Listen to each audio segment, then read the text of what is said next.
Evangelho, terça-feira da terceira semana do tempo do Advento, hoje memória de Santa Luzia, Virgem e Mártir. O Senhor esteja convosco, Ele está no meio de nós. Proclamação do Evangelho de Jesus Cristo segundo São Mateus. Glória a vós, Senhor.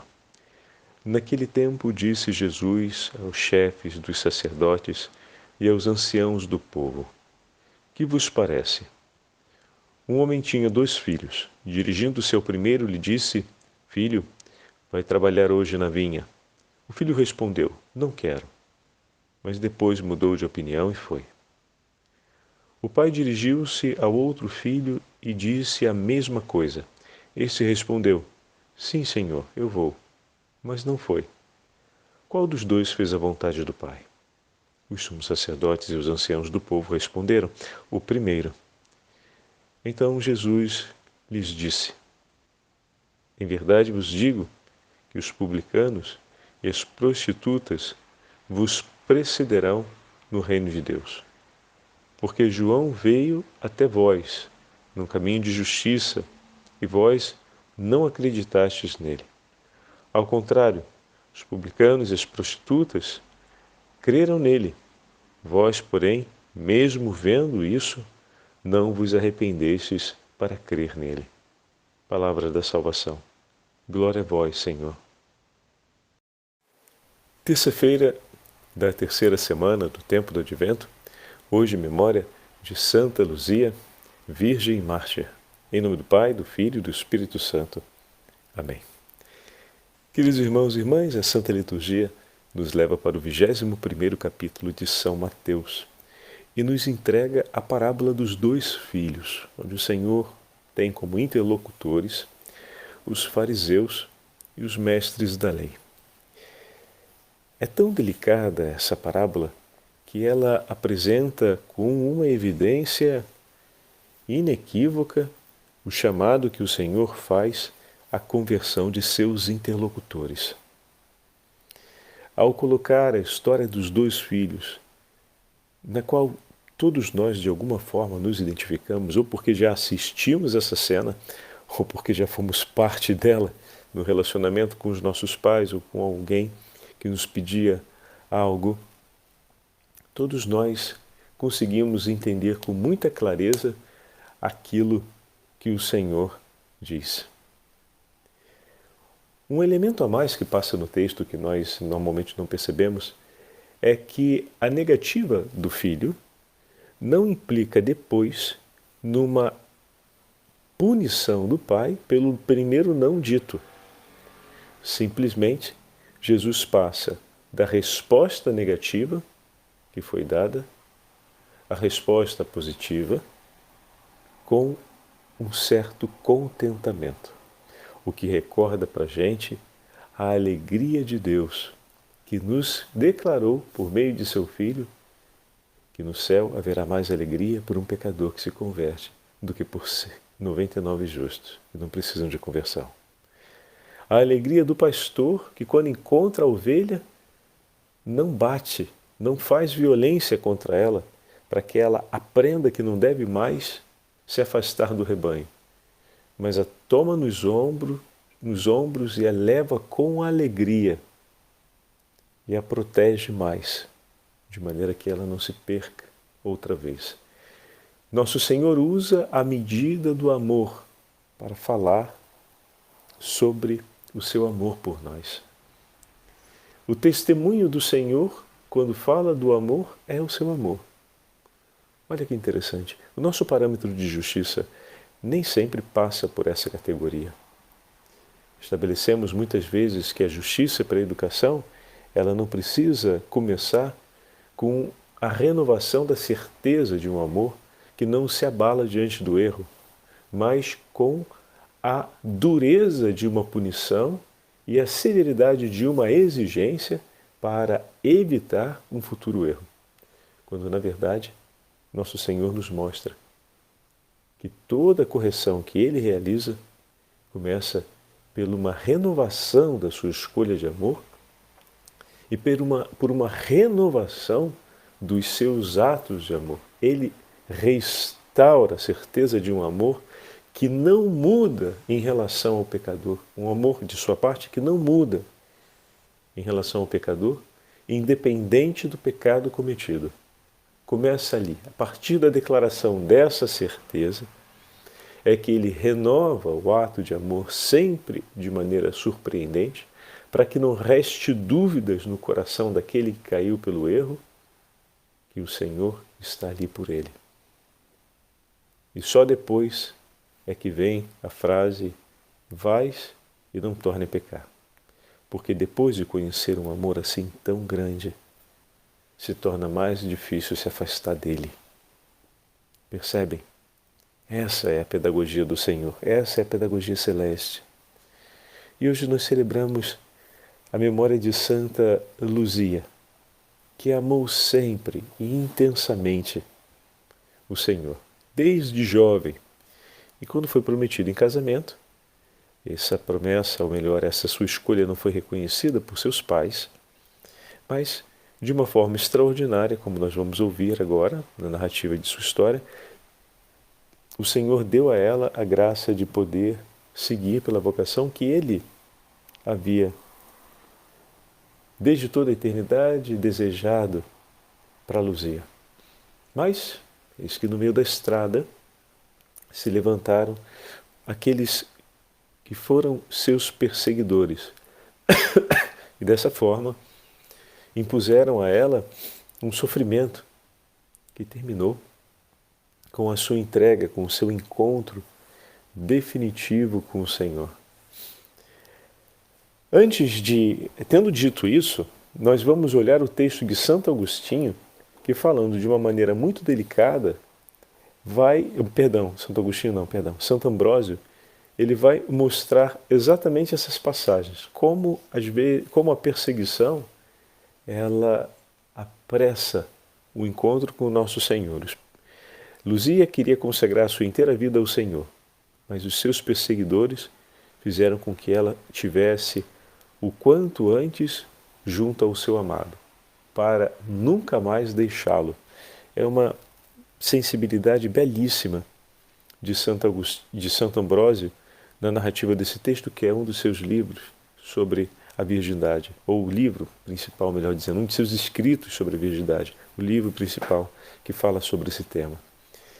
Mas antes de ouvirmos esse trechinho de Santo Ambrósio, voltemos ao Evangelho nas palavras que o Senhor fala aos fariseus quando respondem a respeito do primeiro. É o primeiro, aquele que disse que não, mas depois voltou atrás. Então Jesus lhes disse, é uma declaração solene, começa com a fórmula em verdade vos digo. Os publicanos e as prostitutas estão vos precedendo no reino de Deus. A gente até aqui já entendeu, né? Porque é a realidade que ouvimos a respeito deles e que temos os testemunhos no Evangelho. E daí ele continua, pois João veio a vós. Olha que bonito. Veio a vós, João veio pregar, veio a preparação para a vinda do Messias a todos. Ele também veio por vós num caminho de justiça. E não crestes nele. João veio até vós e pregou um caminho de justiça, pregou segundo o ensinamento de Deus que vocês conhecem e vocês não quiseram acreditar. Mas não parou por aí. Os publicanos e as prostitutas também creram e mudaram de vida. Como era difícil confiar e acreditar na misericórdia de Deus, né? E nós temos a graça de conhecer já o anúncio pleno da misericórdia em Cristo Jesus. Meu irmão, minha irmã, que tempo bendito é o nosso. Os publicanos e as prostitutas creram nele. E nem esse testemunho foi suficiente para que o coração dos fariseus acreditassem também que Jesus trazia a boa nova do Evangelho. Vós, porém, vendo isso, conclui o Senhor, nem sequer reconsiderastes para crer nele. Então, com essa palavra, o Senhor mostra como o ato de não crer não é uma coisa tão espontânea assim. Precisa de uma deliberação por negar e renunciar tudo aquilo que se está vendo, que está diante dos olhos. Se trata de uma cegueira interior fortíssima, gravíssima. É muito mais, digamos assim, espontâneo e natural crer nas obras de Deus.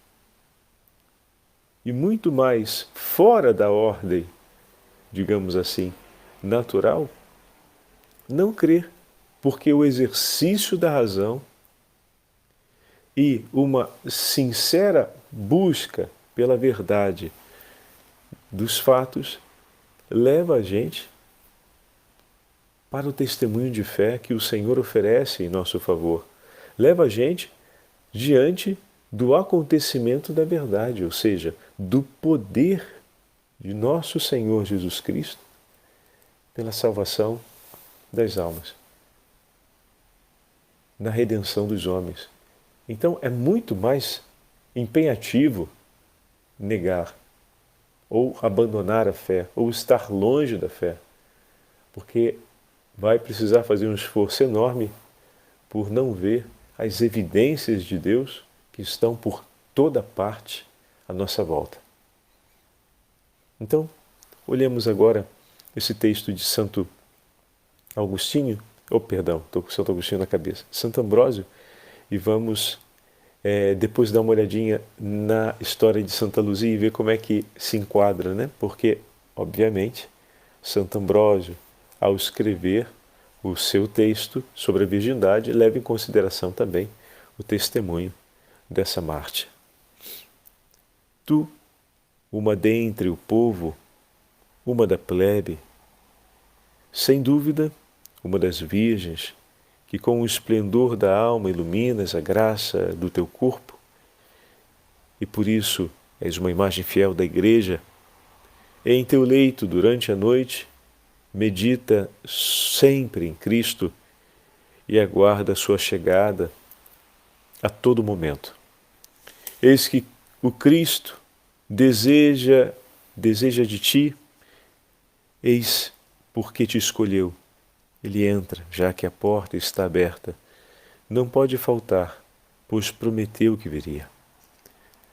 Abraça então aquele que procuravas. Aproxima-te dele e serás iluminada. Segura-o em suas mãos. Retém-o junto ao seu peito.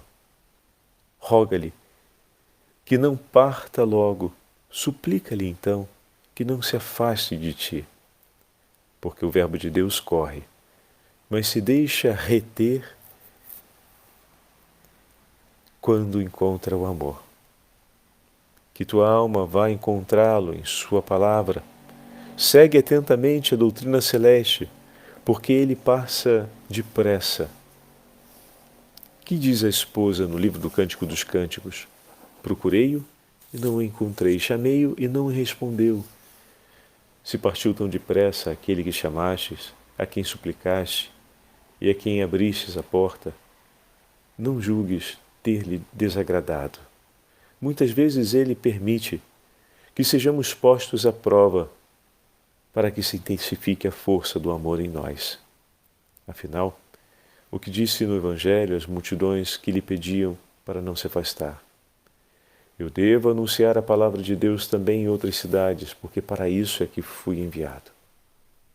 Mas se te parece que se afastou de ti, então eu lhe digo, sai e procura-o novamente, pois ele está peregrino, anunciando o seu amor, e tu o encontrarás. Se queres também reter a Cristo, tenta fazê-lo e não tenhas medo do sofrimento. Pois o sofrimento virá cada vez que tu te aproximarás dele, pois não raro é no meio dos suplícios do corpo, nas mãos dos perseguidores, que o encontramos mais facilmente e sentimos sua presença junto de nós. Guarda bem esta casa do teu coração limpa, Aquele que assim busca a Cristo, que assim lhe suplica, não será por ele abandonada. Ao contrário, será visitada por ele com frequência, pois está conosco até o fim do mundo e a sua alegria é estar em nossa companhia. Então, um texto muito delicado de Santo Ambrósio, falando da beleza da virgindade e sobre essa busca da alma pelo encontro com o Senhor. Não tenha medo de procurá-lo. E se o Senhor escapa rapidamente, vai ao encontro dele. E se o encontra, o retém com as doçuras do seu viver. Ou seja, busca aquilo que o Senhor te ensina, sendo agradável a ele, e terá a satisfação de tê-lo sempre em sua doce companhia. Muitas vezes não nos daremos conta, mas ele estará conosco. Estamos buscando e chegam os sofrimentos e nos damos conta que, em meio àqueles sofrimentos, ele chegou outra vez. Nós o estávamos procurando, mas ele nos alcançou primeiro. É lindíssima essa imagem. E na história de Santa Luzia, nós vemos um pouco dessa passagem, ou seja, do acontecimento desses traços que estão presentes no texto de Santo Ambrósio. Santa Luzia, como se lê nas atas antigas, pertence a uma família rica da cidade de Siracusa. Falamos da Sicília, da ilha no sul da Itália. Sua mãe, Eutiqueia, ficou viúva e havia prometido dar sua filha como esposa a um jovem concidadão. Luzia, que tinha feito o voto de se conservar virgem por amor a Cristo, conseguiu que as núpcias fossem adiadas, em parte porque sua mãe foi atingida por uma grave doença. Santa Luzia, assim como todo o povo da Sicília, é muito devoto de Santa Águeda, também Marte, da cidade de Catânia, que viveu meio século, para dizer a verdade, antes de Luzia. Então, Santa Luzia quis levar sua mãe enferma ao túmulo de Santa Águeda, para que pudesse suplicar ao Senhor a graça da cura. E olha o que aconteceu. Dessa peregrinação, a mulher voltou perfeitamente curada, e por isso concedeu a sua filha, dando-lhe licença para seguir a vida que havia escolhido, ou seja, de consagrar-se a Cristo e de não esposar-se. Consentiu também que ela pudesse realizar algo a mais, ou seja, distribuir o dote que era separado ao matrimônio em favor dos pobres da cidade. O noivo, sabendo disso, que fora rejeitado por Luzia e que o dote tinha sido distribuído aos pobres, vai até o procônsul e a denuncia como sendo cristã. Ameaçada de ser exposta ao prostíbulo para que terminasse se tornando uma prostituta ou se contaminando com as doenças, Luzia deu ao procônsul uma resposta muito sábia. O corpo pode até contaminar-se,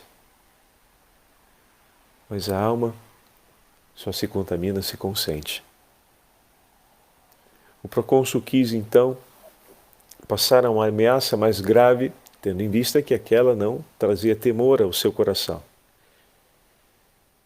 Mas o corpo de Santa Luzia ficou tão pesado que não conseguiram removê-la para lugar algum, fosse para cumprir o que ele havia dito de levá-la ao prostíbulo e entregá-la às prostitutas, ou mesmo de submetê-la a tormentos. 10 homens tentavam e não conseguiam movê-la do lugar em que estava. Então, após suplícios que foram infligidos contra ela ali mesmo, finalmente um golpe de espada pôs fim a uma longa série de sofrimentos. Mas, mesmo a morrer e durante suas dores, a jovem continuou a exortar os fiéis a antepor os deveres para com Deus, aqueles para com as criaturas, até que o companheiro de fé que fazia um círculo à sua volta, selaram o seu comovente testemunho com a palavra amém. Então, enquanto acontecia esse tormento, digamos, quase um linchamento, mas não era a população que linchava, eram aqueles que foram determinados pelo procônsul, que já como ela não poderia ser removida daquele lugar em que estava, eles começaram a flagelá-la ali mesmo, né?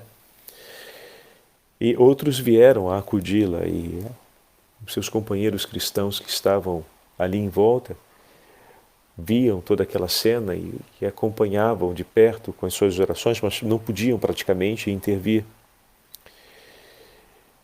E enquanto acontecia tudo isso, Santa Luzia louvava o Senhor e exortava a perseverança na fé a todos aqueles que estavam ali. E quando, então, vem o golpe de espada que põe fim à sua vida, eles declaram amém.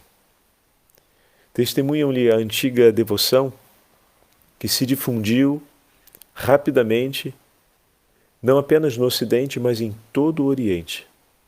O episódio da cegueira, ao qual ordinariamente chama a atenção as imagens de Santa Luzia, está provavelmente vinculado ao seu nome, Luzia, que deriva-se da palavra luz, a luz da fé que penetra o íntimo do coração e ilumina a inteira alma.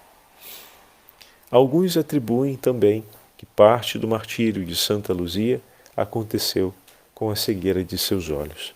Por isso, ela é invocada continuamente como a protetora dos olhos e se pede a Santa Luzia em intercessão a saúde da vista, mas sobretudo a saúde da vista da alma, ou seja, que faça forte e vigorosa a nossa fé no nome do Senhor.